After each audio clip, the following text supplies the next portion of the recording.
Hi, welcome to the Center for Advanced Study in the Behavioral Sciences. I'm Margaret Levi, and I'm the director, and I'm very glad to welcome you tonight.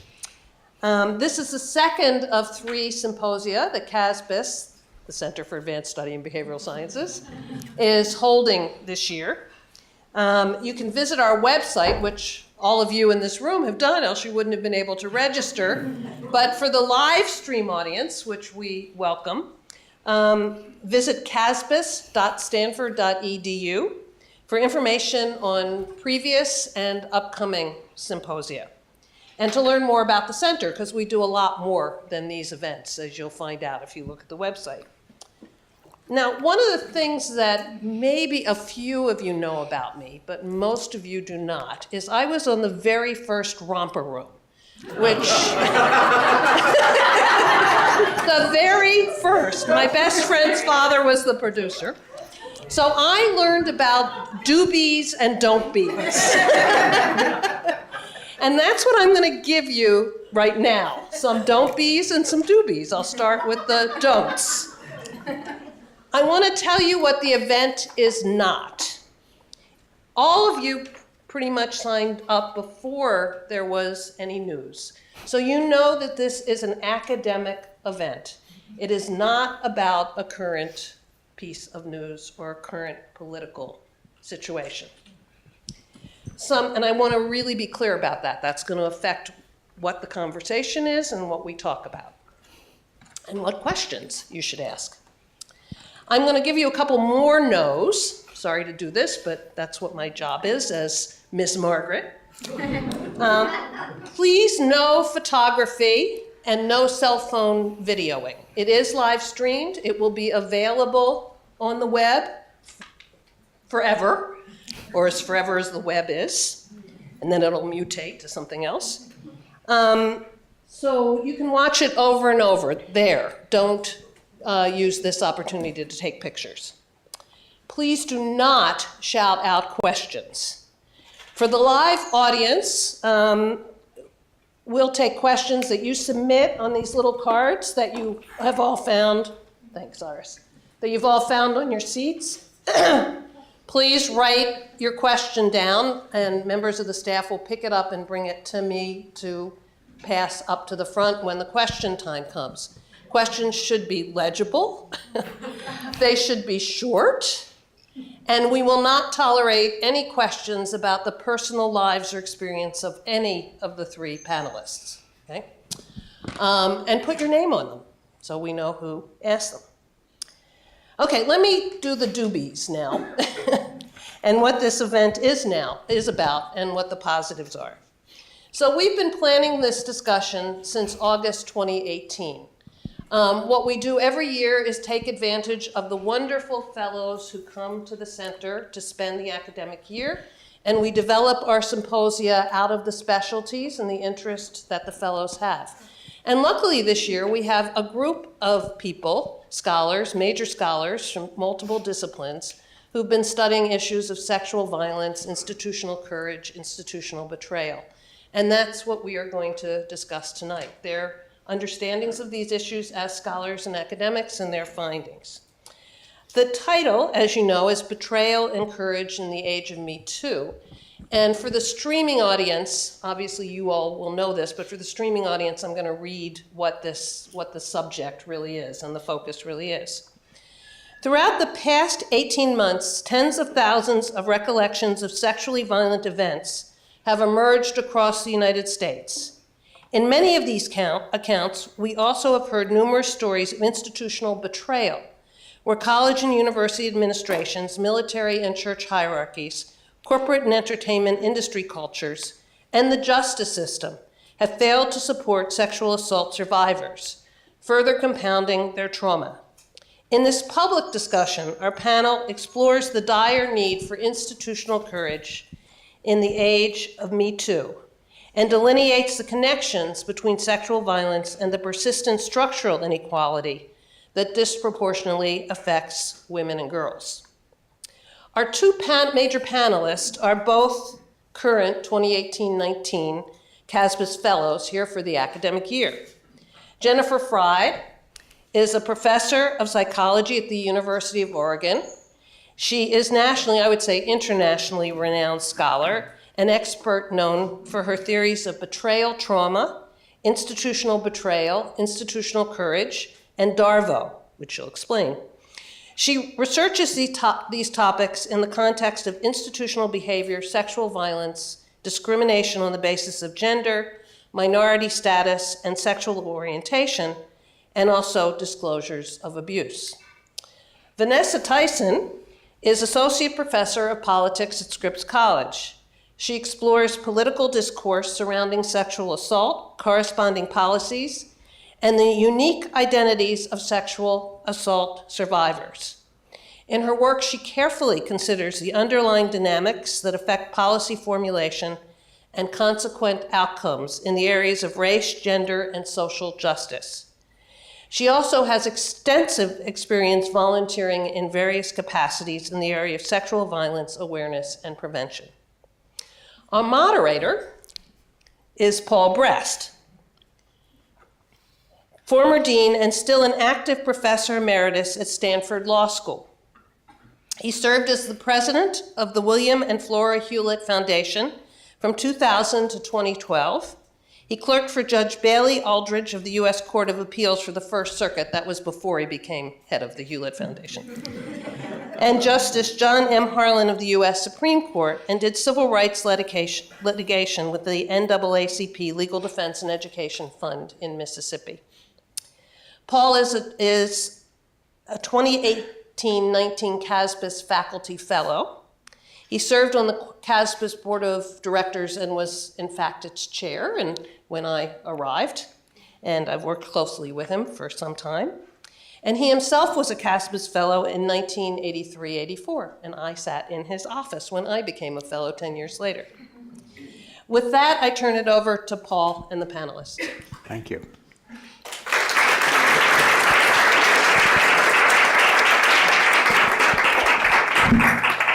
So it's a pleasure and an honor to be back here to be able to moderate the panel of two very distinguished scholars in their fields.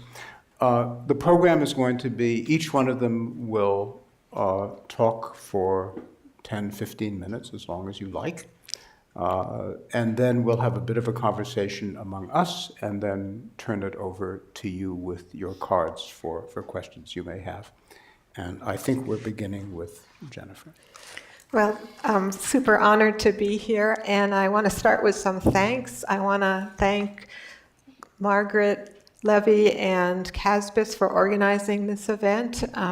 I think it's an act of institutional courage to be talking about these difficult topics and bringing social science to these issues. I also want to thank my students, current and former, and collaborators. I couldn't have done any of the work I'll be telling you about briefly without them.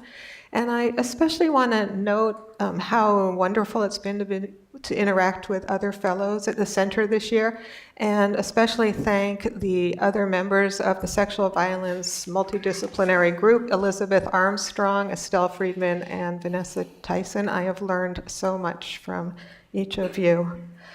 So we're clearly at a societal moment, but it's not actually a new discovery that sexual violence is vast in its frequency and its impact. In fact, there are decades and decades of research by social science researchers on sexual violence that have been exploring this issue, usually in obscurity. What clearly has changed is something about public awareness about the topic, and it gives us this opportunity to bring to bear these many decades of research on sexual violence to move us forward as we seem ready finally as a society to do something about this problem. And I'm going to tell you about a few tools that my students and I have developed, conceptual tools that are connected with empirical work that I believe might help us. And if there's sort of one take-home message maybe for tonight, it's that the way we respond individually, institutionally, and societally to sexual violence is extremely important. In fact, there's research indicating that the response, the social response to acts of sexual violence is more predictive of how people fare down the road than any details of the violence itself. So I'm going to tell you about 4 concepts. They're betrayal trauma theory, institutional betrayal, DARVO, which is an acronym that I will explain, and institutional courage. So I'll start with betrayal trauma theory. This is a theory that I started to work on more than 25 years ago, and actually has some of its roots in the first time I got the incredible privilege of spending a year here and learned a lot from my fellows. Betrayal trauma theory is an approach to understanding traumatic stress that is different from what had been mainstream trauma theory. Mainstream trauma theory was really focusing on the physical, terrifying elements of a traumatic experience. So you might think of natural disasters or violent attacks or car accidents. Betrayal trauma theory focuses on the relational, on the social elements of events and what impact they may have on us. And an event can be both physically terrifying and have a lot of social elements as well. The core idea of betrayal trauma theory is that we encounter a terrible dilemma when people that we depend on or trust or are close to are the people that betray us. And the dilemma works this way. In most circumstances, or many circumstances when we're empowered, it's very good to be acutely sensitive to betrayal. We are a social species to the extreme, and we're all the time making contracts with one another, implicit and explicit. And every time we do that, it has the flavor of, I'll give you this if you give me that. And it is really costly to us if we get cheated upon or betrayed. We either lose something material or social status, and it's costly. So it behooves us to be very sensitive and to take protective action when we get betrayed. At the same time, we are also highly dependent on each other in relationships that are in some sense asymmetric. One person has more power, more resources, and is giving to the other. And this is at its extreme in infancy with a caregiver. That dependency is with us throughout the lifespan in various ways, but it makes us very vulnerable should the person who is taking care of us be the one who is the betrayer.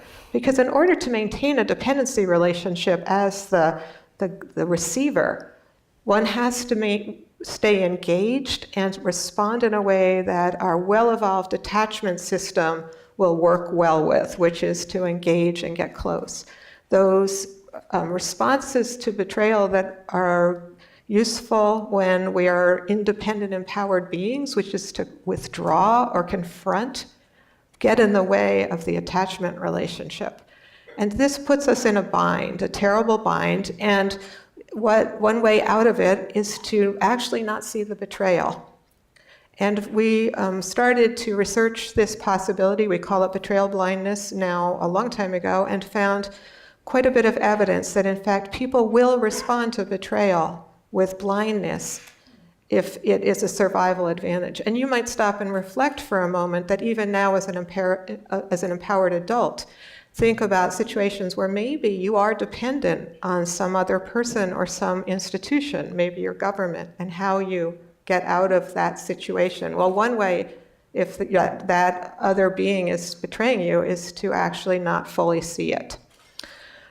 So years of research on betrayal trauma has revealed not only that we are blind to betrayal, but that it is very, very toxic. In studies in which we control for how much physical terror is present as best we can, we find that betrayal predicts all sorts of negative associations, physical, mental, and behavioral. It's very toxic for people. More recently, we've asked the question, can institutions betray? And we've researched the concept of institutional betrayal. And we define institutional betrayal very broadly, which is when institutions a person is, or an institution a person's dependent upon harms them in some way. This can include the failure to protect when there's a reasonable expectation of protection, such as when a government fails to provide safe drinking water, or a university fails to respond well when somebody's been sexually assaulted within that university. And my students and I have developed measures of institutional betrayal and found that indeed, institutional betrayal, even controlling for interpersonal trauma, is associated with numerous negative harms. It's like, instead of value added, it's like harm added. It's on top of the interpersonal problems that people face. Related to institutional betrayal is how we respond. And I mentioned that response is so important. The ways we respond can be individual, but they can be institutional as well. And my students and I have also conducted many studies on the relationship between people's well-being and the nature of how that people have responded to their disclosures of trauma, especially sexual trauma. And we've developed some educational materials to teach people to become better responders, and basically found what other researchers have found, that response really matters. I don't have time to tell you about all that, but I do want to tell you about one particularly pernicious kind of response, mostly so you can be aware of it and maybe even call it out when you see it. And this is what I refer to as DARVO. DARVO is an acronym. It stands for Deny, Attack, and Reverse Victim and Offender. And this was an acronym I came up with in the 90s, observing what often happens when somebody is being held accountable for a wrongdoing. It was very much displayed during the Anita Hill, Clarence Thomas hearings, for instance. And in DARVO, what happens is there's an aggressive denial followed with an attack on the credibility of the person making the claim. It might take the form of questioning their mental abilities or their motivations, saying you're a liar or you're crazy. And then reverse victim and offender is when the person who's being held accountable assumes the victim role and says, I'm the victim here. And more recently, we've been researching this systematically in the laboratory, and we have found that, unfortunately, DARVO seems to work, and you could say it's like a perpetrator strategy. And the ways we've so far found it works is it's associated with victim self-blame. So if people get DARVO'd, they're more likely to blame themselves. And it's also associated with third-party judgments. So third parties who are exposed to DARVO responses versus non-DARVO responses are more likely to doubt the victim and assume the perpetrator must have some basis for making the claims. The good news is preliminary research in our lab also suggests that education about DARVO helps mitigate a bit, that people who learn about DARVO are less likely to stop believing the victim who's been DARVO'd. And so more research is needed, but in the meantime, I think it would help if we called it out when we saw it. And I want to end with a few words about institutional courage. So institutional courage is a term that I am using to really capture the notion of the antidote to institutional betrayal. Institutions often, despite the well-intention of the people within them, appear to gravitate towards behaviors that are betraying. This means that we need to look at our institutions and figure out how to reform them to keep them from betraying. I think this is a fixable problem. I think it's a matter of identifying where the betrayal is occurring, where we can take actions of courage to counter that and reform our institutions. Recently, I've outlined 10 steps that are research-based for institutions. They include a number of things, but I want to just highlight a couple. One is that there is great benefit in doing systematic, regular, scientifically sound anonymous surveys within institutions regarding victimization and discrimination, and also institutional behavior. And these should be done regularly. The results should be shared. It's quite transformative when this occurs. Another thing that's so important is education. I don't mean sexual harassment training where you sit and watch a video. I mean education. In fact, I mean events just like tonight. And this education should occur for all stakeholders and certainly for leaders of organization. It can make a really big difference if people have knowledge and concepts and tools based on research. And then finally, I want to mention that, as I've been saying, response matters so much. We can teach people to respond better, and associated with that, we can do things within our institutions to cherish the truth tellers. So I believe that it's hard to stop sexual violence. It's a big problem. It's going to take a while. And we can't change the past, but we can really, actually rapidly, if we just have the will to do it, we can begin right away to change our institutions, to reduce the institutional betrayal and nurture the institutional courage. Thank you.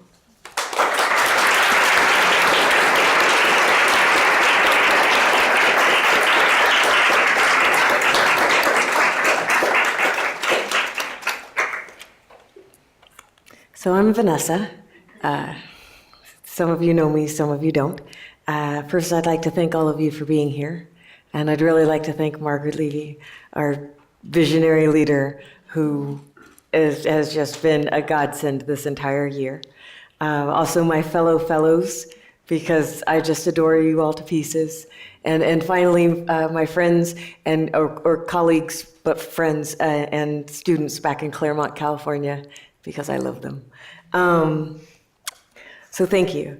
There's a number of things that I want to discuss. So Jennifer is a psychology PhD. She's renowned internationally. I'm a political scientist, but I do look a great deal at identity formation. How do we become who we are? And how does that shape our political attitudes? And I think that there's something to be said for the fact that sexual violence and sexual assault in our lives can have a very prominent impact on our understanding of ourselves, our bodies, the world around us, and whether or not, when and where we choose to enter into it. I have some statistics that I wanted to read simply because I think that statistics are good, and I tend to be a bit more of a number person, by training at least. So these are from the CDC National Intimate Partner and Sexual Violence Survey. Right. 19.3% of women and 1.7% of men will be raped in their lifetimes. Right. So almost 20% of women and almost 2% of men are raped in their lifetimes. Of that, right, also 43.9% of women and 23.4% of men experience other forms of sexual violence. I want to be very, very clear here, right? Particularly when you're thinking about women and girls, right? You're looking at roughly 65% of the US population will be raped or victim of some type of sexual assault in their lifetimes. Of the female rape victims, 78.7% were first raped prior to age 25, and 40.4% were first raped prior to age 18. These are just the statistics. I'm going to say it again just in case you forgot. 78.7% of women, female rape victims, were first raped prior to age 25. And 40.4% of female rape victims were first raped prior to age 18. All right. This is drastically shaping how we see and interact with the world around us.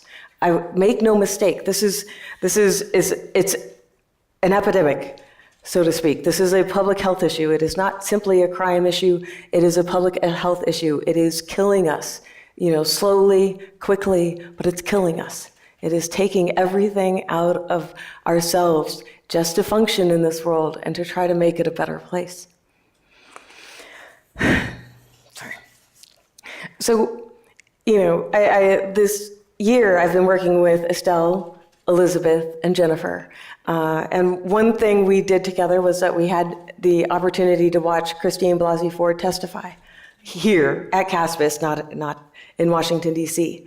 And we all had varying reactions to it, but it kind of focused around a dynamic of empathy, right? That as she shook, we shook with her. As she told her story, we felt the pain that she so visibly demonstrated. And so I've been playing around with this idea that as survivors, perhaps one of the dynamics that we're experiencing is this kind of empathetic absorption, right? It's not simply a fatigue, it's understanding the weight that someone else carries. Because maybe in our lives, at some point, one place or another, we've carried that weight too, right? So when we hear someone else's story, there's a beauty in it in the sense that you're not alone. And I think that most survivors suffer from this, this isolation of feeling that, that we're alone, that no one will ever believe us, that no one will ever, love us again.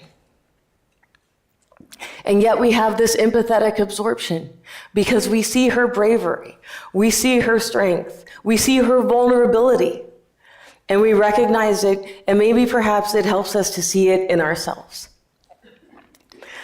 The second thing I'd like to talk about is this idea that I'm working through that will hopefully either be a chapter in a book or a journal article, which is this idea of compounded vulnerabilities and cumulative inequality. Right, so I'm kind of going through, from different disciplines, but with trying to develop an understanding of the ways in which the different types of vulnerabilities may affect us, particularly, should we choose to come forward.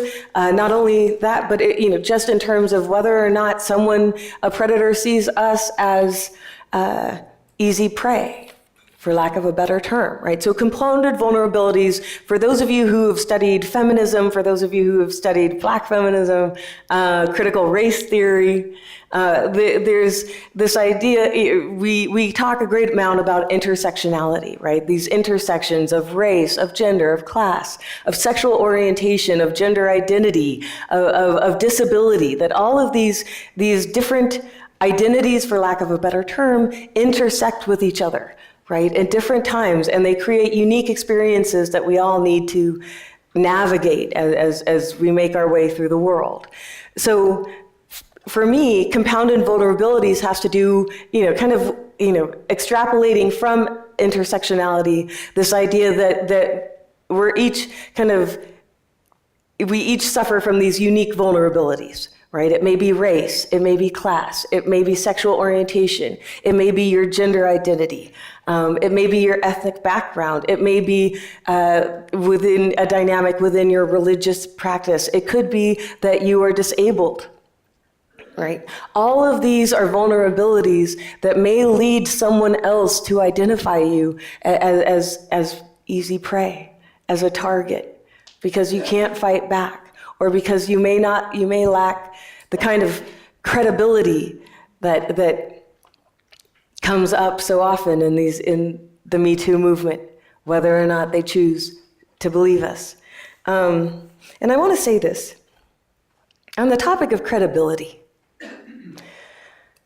it deeply, deeply concerns me that some women who come forward, and some men too, because I want to make clear that men and boys are victims of rape as well.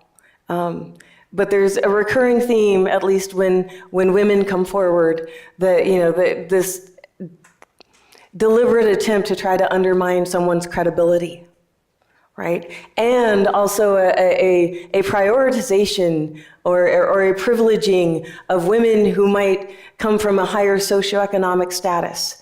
They might come from, maybe a dominant group such as white people. They may come, they may be highly educated. That seems to be a source of credibility from my vantage point. But this is credibility that I think we need to get away from and move away from, because every woman matters. Every survivor matters, regardless of their background, regardless of where they come from, right? That none of us are disposable and dispensable. That in fact, we should be valued for our uniquenesses as human beings. That's what I'd like to see in the world. And so I think about sexual violence more broadly, right? And I think about our society and what we can expect, what we should be able to expect without betrayal, right? And one thing that I notice with sexual violence is that there are many people who would like to glance away from this. And maybe they would do it subconsciously, maybe they do it consciously, maybe it's just too much. And I understand it's one of the ugliest aspects of humanity, trust me. But what and who we glance away from says so much about what our priorities as a society. And it says so much about our health and our emotional well-being, right? Don't be afraid to see survivors for who they are. The beautiful parts, the ugly parts, everything in between. And know that they didn't deserve what happened to them. They have nothing to be ashamed of. And they are not alone. I want to commend Jennifer in particular. She's become my closest friend here, though I love everyone. But I think that your ideas regarding institutional courage are so incredibly profound and so unbelievably important in this time and age. I'm a college professor, right? You can take the professor out of the classroom, but you can't take the classroom out of the professor. And over the years, I've had students survive various forms of sexual violence. I think many professors in the room kind of can empathize with that, right? We want to do what's best for our students. We love our students. And we love the institutions that we're at, right, where we teach. And so I'm trying to think, along with Jennifer, about the ways that we can help our institutions become more transparent, help our institutions serve everyone, help the institutions develop courage in the sense that we want them to stand up and instead of sweep certain dynamics under the rug, right? And I know that this is kind of a recurring pattern, or at least I've seen this as a recurring pattern, and I hope that will change. And I do believe that Jennifer is one of the people who would change it. And it's just such a delight to be your friend. Thank you. I feel the same way.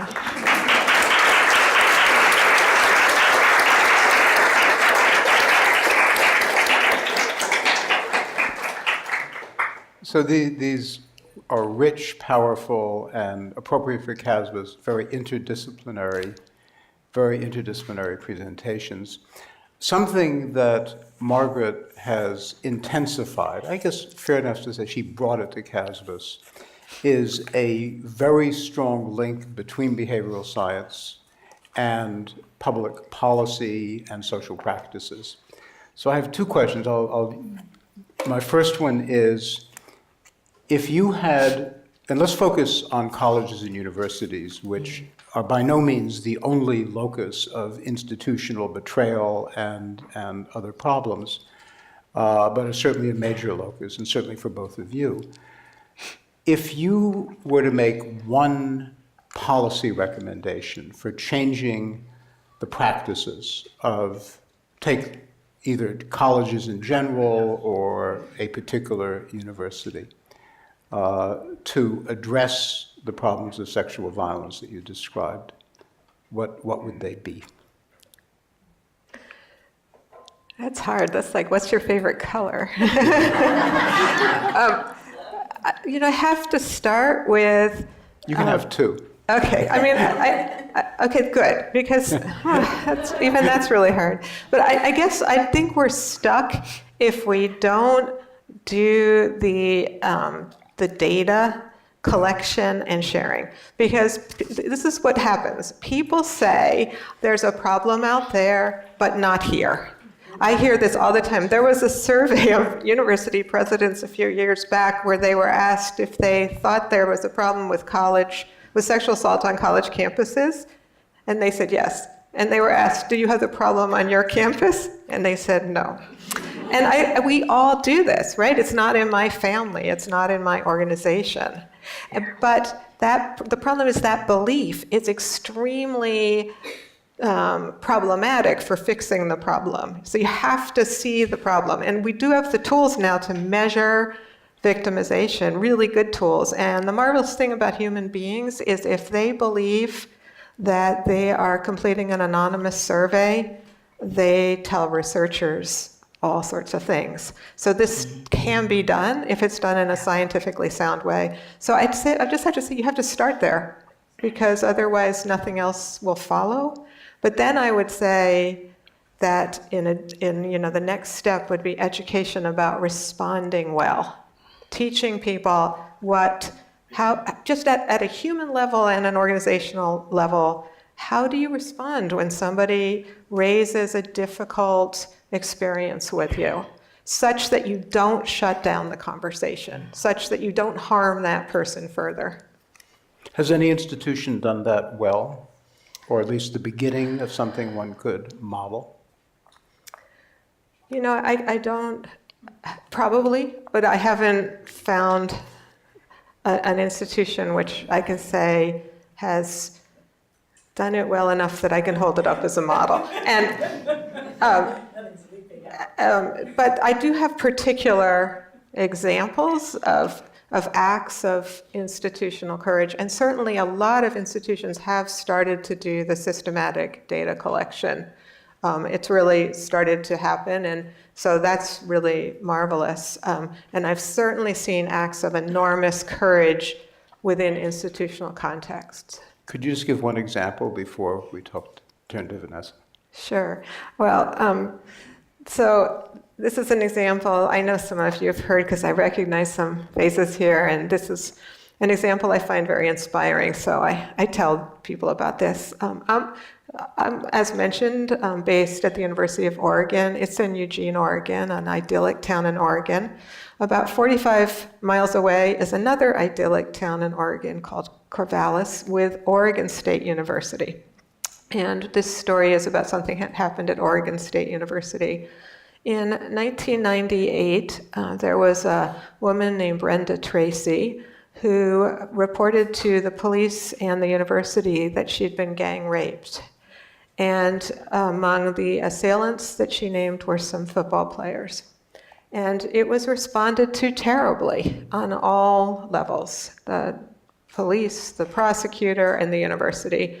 The football players had like a game suspension or something, and nobody from the university talked to Brenda Tracy about her experience, and that was in 1998. So that was institutional betrayal with many institutions.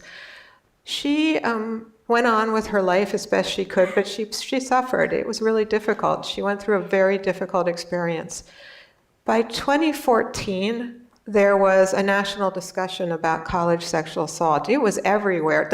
The Obama administration created a task force to address college sexual assault, which is amazing, and that followed on the heels of student grassroots organizing. Well, everyone was talking about it, and it was on covers of magazines. And so Brenda Tracy, understandably, began to question what had happened and why had her case been so horribly handled. And then she had the brave decision to call the university and ask them what had happened.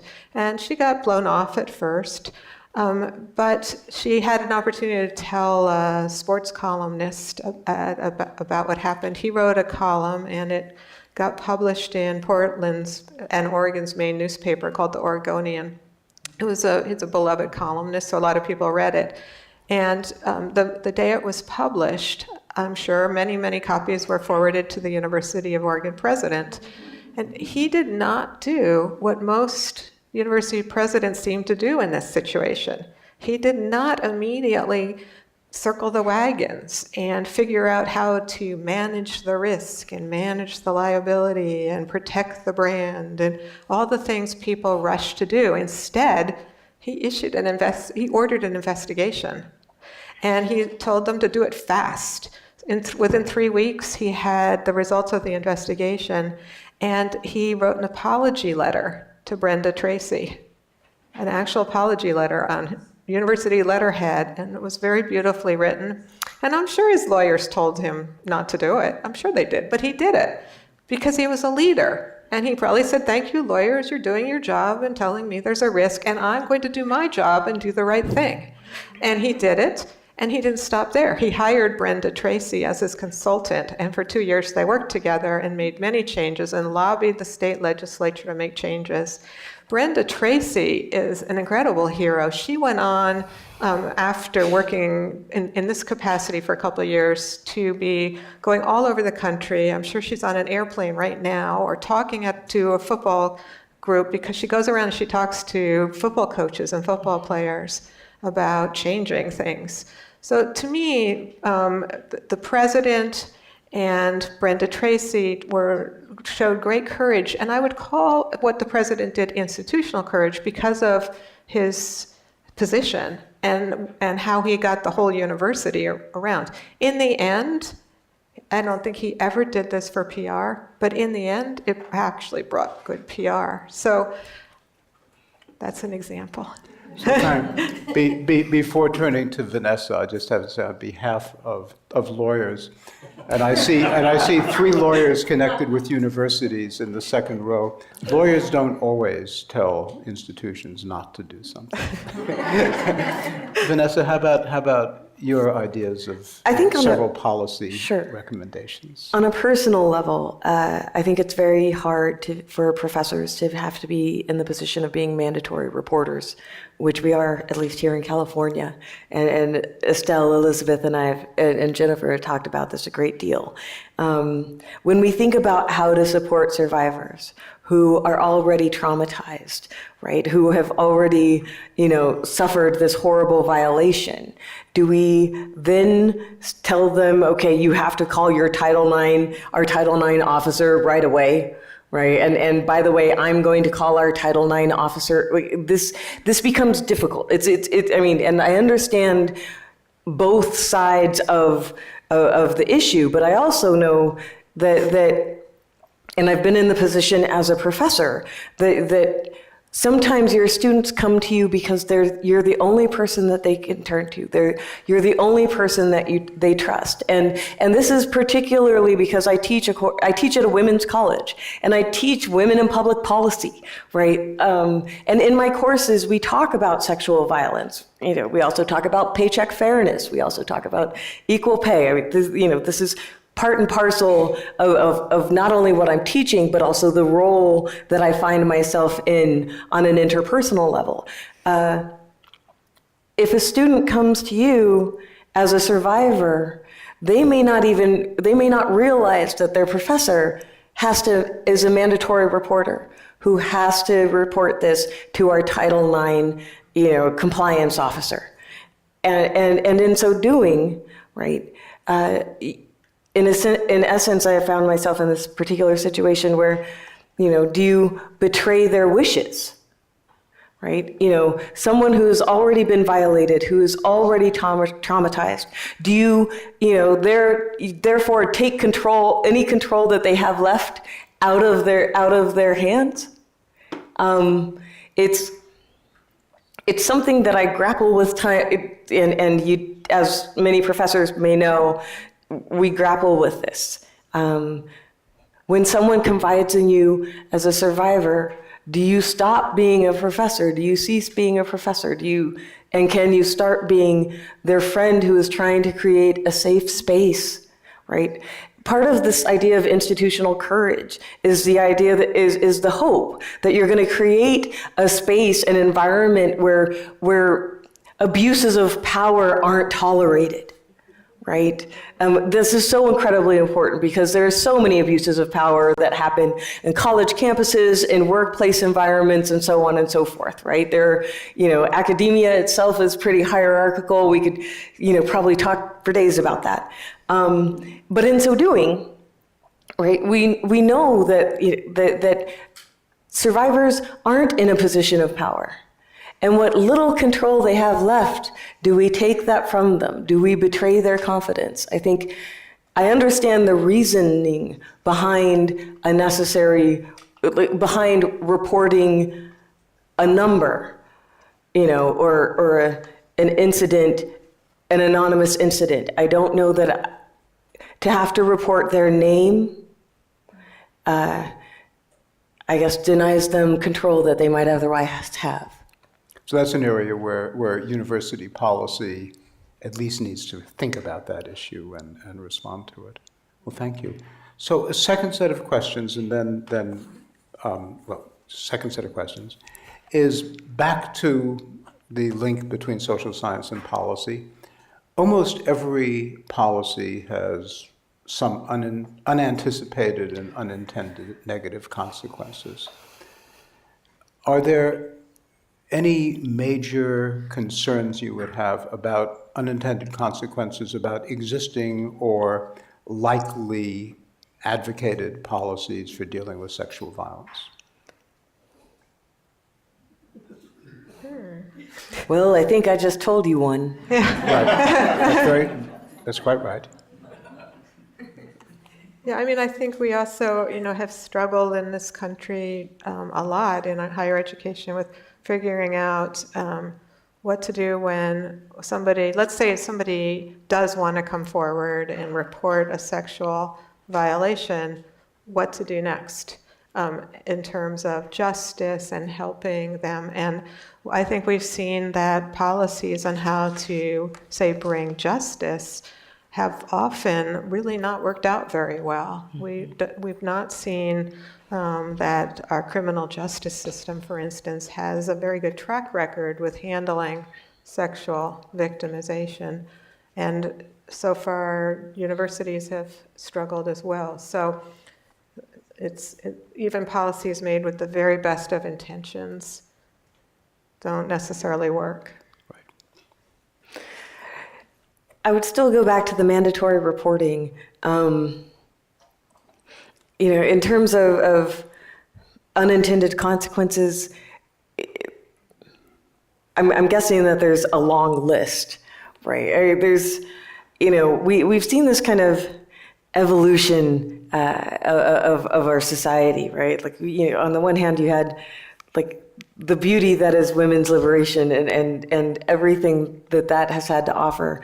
And yet at the same time, I'm not sure if people focused enough on bodily autonomy, right? And this is the thing, I remember in the 90s that people were talking about no means no, and that continued into the 2000s, but we never really talked about that only yes means yes, right? That if she doesn't say yes, or if there's no, how do we define consent? Following that kind of how do we understand affirmative interactions as opposed to,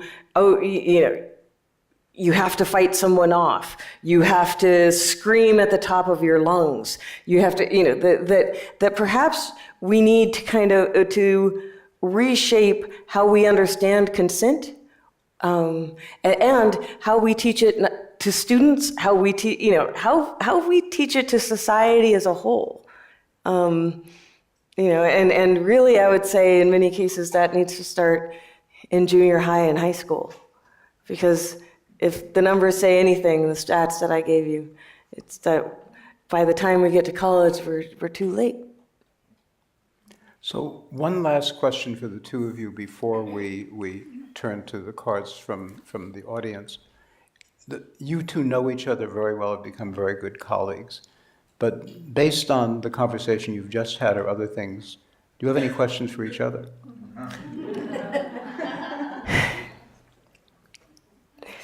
Well, we hike a lot together. And so we kind of hash out all our questions, usually while walking, because exercise, fresh air and sunshine begets good questions, in my opinion. I don't know. Anything you haven't hashed out that you want to hash out in front of this group? Yes, in front of the audience. Lovely. I'm drawing a blank. I'll wake up at 3 in the morning and think of something. But then we can ask each other. We're going to be friends for the rest of our lives. Okay. Well, so I will take the first card that Estelle or Margaret will give me. Your handwriting may be great, but my reading is not so good. But it's like, how do we talk about the difference between minor, less severe, nonviolent acts of non-consensual sexual contact and acts of coercive sexual assault? Can you say the beginning? How do we talk about the difference between, on the one hand, minor, less severe, nonviolent acts of non-consensual sexual contact and acts of coercive sexual assault? Should I say? Go ahead. So, the sexual violence, which, by the way, for researchers, is an umbrella term that includes sexual assault, sexual harassment, and other gender-based kinds of interpersonal violations. It's a huge range of contexts and behaviors, but I think we often are mistaken about what makes something most, quote, severe. People go back to that physical notion of what's problematic. In fact, sexual abuse that occurs in the context of a close relationship with grooming, so that no violent coercion never gets used, can lead to some of the most long-lasting difficulties people have. Similarly, as adults in the workplace, we can be very harmed by non-contact sexual violence. So workplace harassment can be really devastating for people. The very nature of the question kind of maybe would make it sound like there's kind of less severe and more severe that has to do with how much violence or how physical it is. But psychologically, that doesn't really map. Legally, maybe it does, but not psychologically. So it's very, very contextual. How much somebody is impacted by a particular event is going to depend on their relationship with the person, their past history, and all sorts of other factors. And we need to be, I think we need to be just looking at the whole spectrum as problematic and not really trying to rank order things per se. I would just reiterate what Jennifer says. Yes, there's a range of behaviors, but I can tell you, that unwanted sexual contact in whatever way, shape, or form is absolutely unacceptable, right? And I want to make this very clear. Now I know there's legal differentiation, and I understand that, and it does make sense. And yet, the amount of violation and the lack of respect of somebody else's autonomy is very crucial.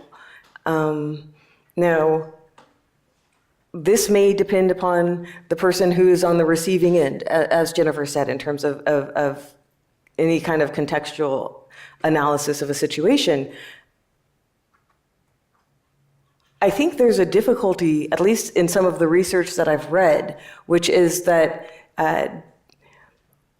men are more likely to perceive friendliness as sexual interest. As warmth as sexual interest, right? And what does that mean, when we're dealing with these dynamics of consent? And where does that lead, even in terms of whether someone's groping you versus, whether someone may actually be penetrating you?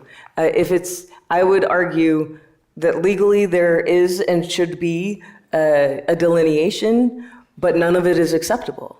And when we witness it, and we may witness it in our day-to-day lives. Maybe you're at a party. I don't really party anymore, but but for people who do, right? You may see it. You may see something like this happen.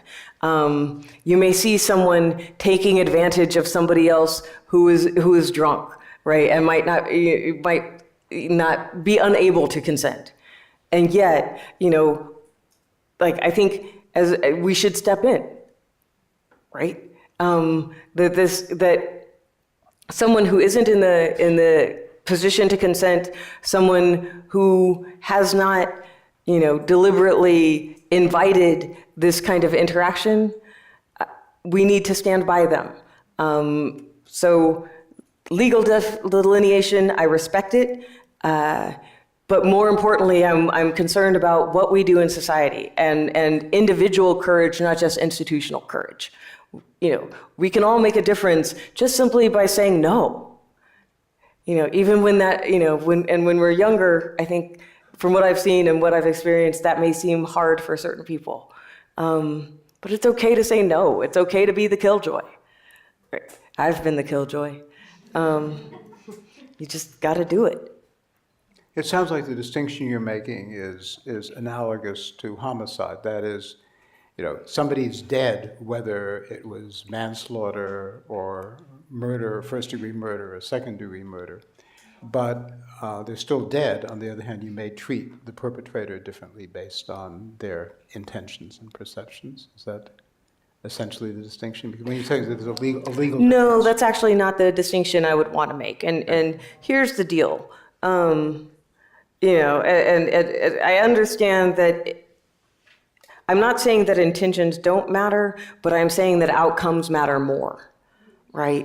That how women are treated or how individuals are treated and respect for their bodily autonomy must be adhered to at all times. And I'm saying this as someone who loves giving hugs, right? My mom loved giving me hugs as a child. I love hugs. But that doesn't mean that I can just that gives me license to just run around hugging people against their will. That my intentions may be good, but I have to respect other people and what they want. And if I forget and accidentally hug you, it's my job. It's on me to apologize and try to make it right. Got it. Can I just also push back a little on the idea that the legal definitions of severity capture sort of the psychological reality. So if we all know that the myth of the believable rape is some stranger jumping out from behind a bush and using force and coercion to rape somebody, and I think that's the kind of case that has, if any case is going to make it in the American legal system through, it's that kind of case. Even that one has a trouble, but it has the best shot. And yet, psychologically, a father who grooms his child carefully and over time such that he can violate the sexual autonomy of that child, even without penetration, it might not involve penetration, may do much more long-lasting damage than the bushy stranger behind the bush. So it's just a misalignment, I would say, between our legal understanding of violation and the human reality of where people get hurt.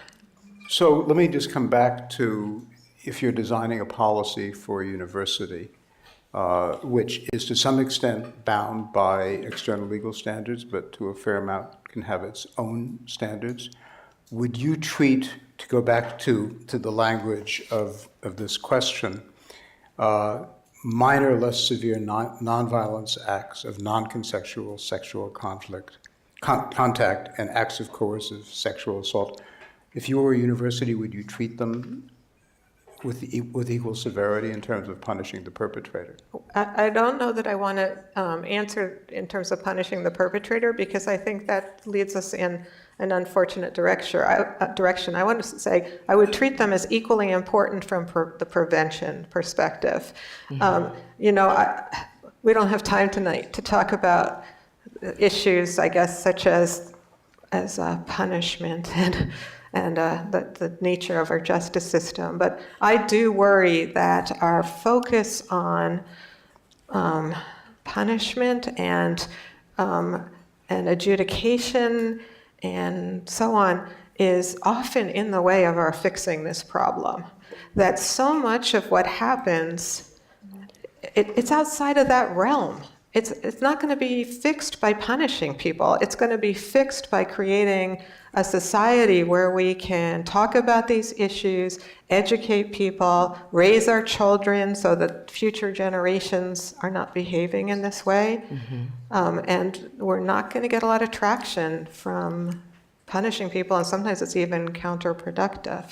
That's a very profound comment. Yes. I think I'd like to add to that in terms of just an issue of mental health, which is you know, campus mental health centers there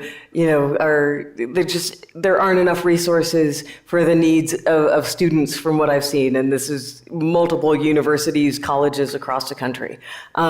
We need, one of the biggest places where I really wish that colleges and universities would make strides would be to increase the access to mental health, to increase, here's the thing.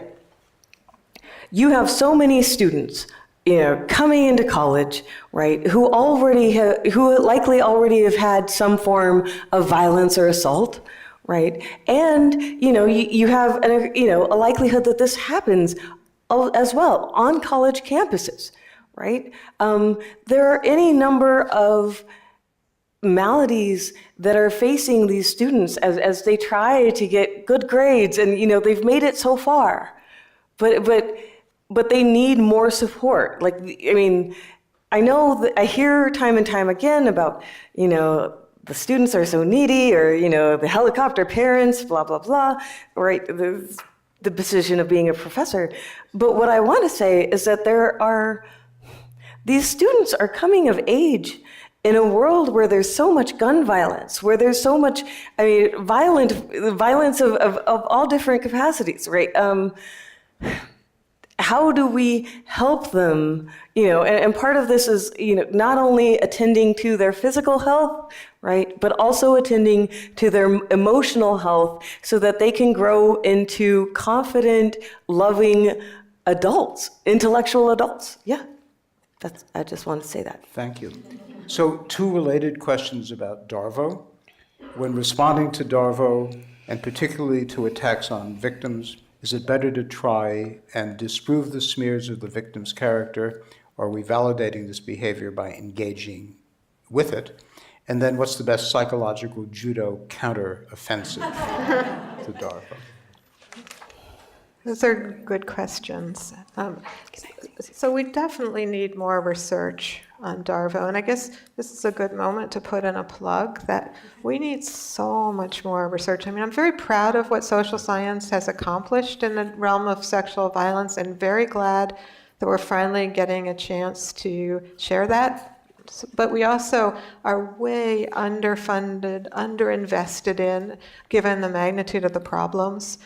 So the research on Darvo is just beginning, and I'm at risk of going way beyond the data, but we really need more. But for now, the one thing I feel fairly confident in recommending is identifying it when we see it. So if we see a victim's credibility being attacked, we can point it out. It can even be pointed out without judgment. Just point out that that's what's going on. That when you say somebody has memory problems or they're a liar, that you are attacking their credibility. And when we see somebody take the victim role in particular, point it out. It happens really fast, and it's like a kind of gaslighting, because it confuses you as to what's going on. So there may be other ways to intervene that we will discover. For now, it's just the call it out that I would recommend. So even though you didn't trademark the concept, do you have any, how would you respond to the questions? I again echo what Jennifer said. Call it out when you see it. You know, it's pretty easy to spot once you know the terminology, right? It's when you don't know the terminology that you kind of just you follow the tennis match back and forth and back and forth. Oh, you rebound, whatever, right? And this is the problem, because I think in many cases that will actually empower perpetrators, right? Like, no, I'm the victim. Well, maybe no, you're not. Like, like we are taking the tennis ball away. And there's something to be said for when you identify it. Then it's better, it's easier to spot over and over again as a pattern of manipulation. And I would say this, not only with regards to sexual violence, but also with regards to kind of racial manipulation. There are so many different ways in which I think it's incredibly important for an American public to try to identify manipulation as it occurs, as opposed to simply watching and kind of reacting and seeing what's going to happen next, but really trying to deconstruct the power dynamics that are taking place and the manipulations of that power that are so problematically used to abuse those who have less power. I want to just emphasize something you said that I think is really important. When we get into a debate about, as a society or in a more local way, about what happened. There's somebody said they had an experience, and somebody else said, no, I didn't have that experience, and everybody else is arguing about what happened, when perhaps they just can't know. Perhaps they're not going to know. So as long as they're debating what happened, they may be missing what they can know, what's right in front of them, which is this power dynamic. So for the benefit of argument, we could say during the recent hearings that we could not know what occurred on some night in the 1980s. Some of us may have had an opinion about what happened, but in some epistemological sense, maybe we couldn't know. We could know what was going on right in front of us. We could analyze that. We could say, is this behavior acceptable? Is this involving a power abuse? And hold people accountable for what we can see. This is getting back to the response matters. Mm-hmm. And if we keep on what we can know, I think we're going to do a lot better than get stuck on what we can't know. So I have two questions which may or may not be related. Let's just do them both at once. One is, how do you change institutional policy to shift the burden of reporting and accountability away from the survivors? And the other, in which law rears its ugly head again, how can we change and inspire courage in women and girls to speak up when the justice system slaps offenders on the wrist?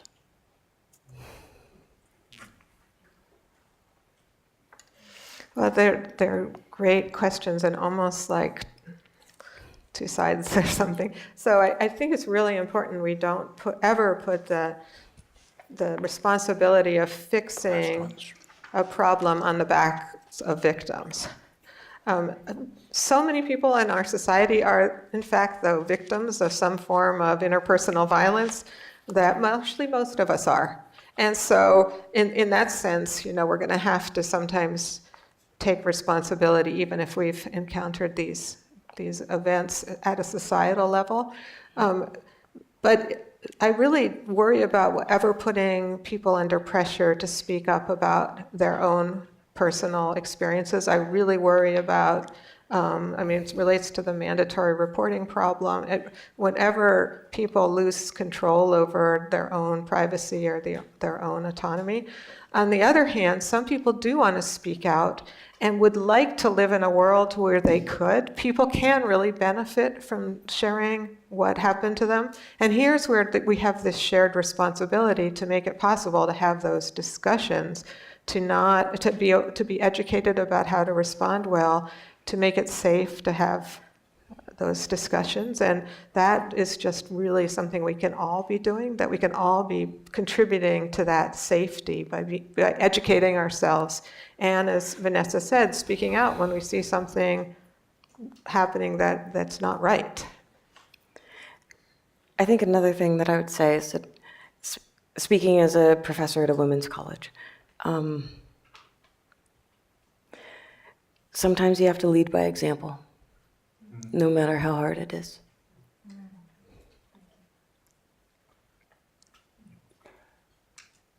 Has Me Too moved the needle in creating a safe space for the survivors of sexual assault? Has it moved the needle? Is that the question? Right. I mean, I see Me Too as one more piece of a great big social awareness emergence.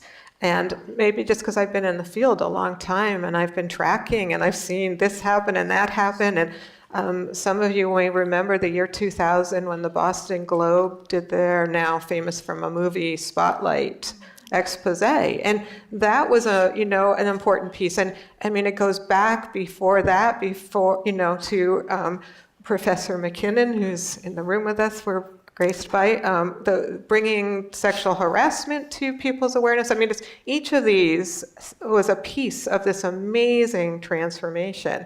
And so Me Too's very important, and it's part of the needle moving. But it's like cause and effect. I couldn't pull one apart from the other. I just hope, because there is a risk, I just hope we don't slide back. And there is that risk. Judy Herman, who's probably the single most famous trauma theorist, I should say, has written eloquently about how we have awareness and then slipping into an abyss of forgetting. Trauma can be remembered and forgotten, and that can happen at the individual and the societal level. It seems like we've been really, really going up the awareness ladder, and I hope we've passed the point of no return. But and I'm cautiously optimistic, but I remain alert for the suppression as well, that we make sure the needle doesn't fall back.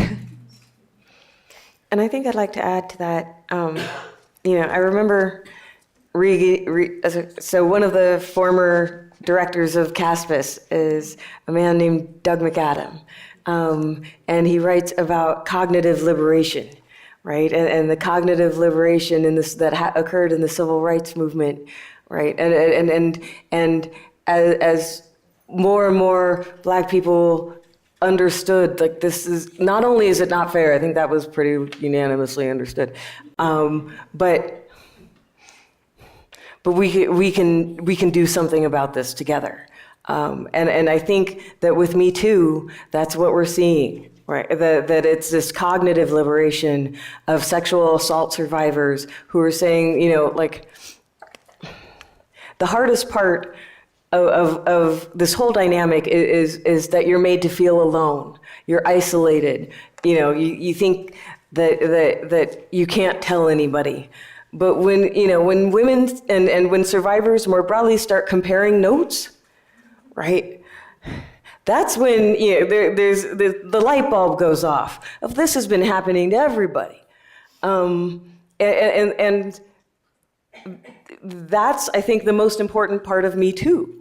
Right? This was started by Tarana Burke. It didn't just happen yesterday, but yet, it had to take off in like kind of a larger mainstream before everybody started comparing notes. Catherine McKinnon in a recent article I believe the New York Times last week talked about how, on average, it would take 3 or 4 women to come forward before a perpetrator would be held accountable for his actions. And Me Too is kind of is bringing about those 3 or 4 women, those 3 or 4 victims in a way that I think the law can't seem to do. So I wish we have lots more questions and no more time because the live streaming stops immediately. One last point, there's a resource at Stanford, sexual violence support, .stanford.edu, for anybody who wants more information or support. And then I just have to read you a question, which I hope whoever asked it will contact these wonderful scholars afterwards. What advice do you have for scholars dealing with sexual violence in their scholarship at the beginning of their careers? I wish we had asked that question 15 minutes ago because I think it's a 15-minute answer. But thank you both for your courage. And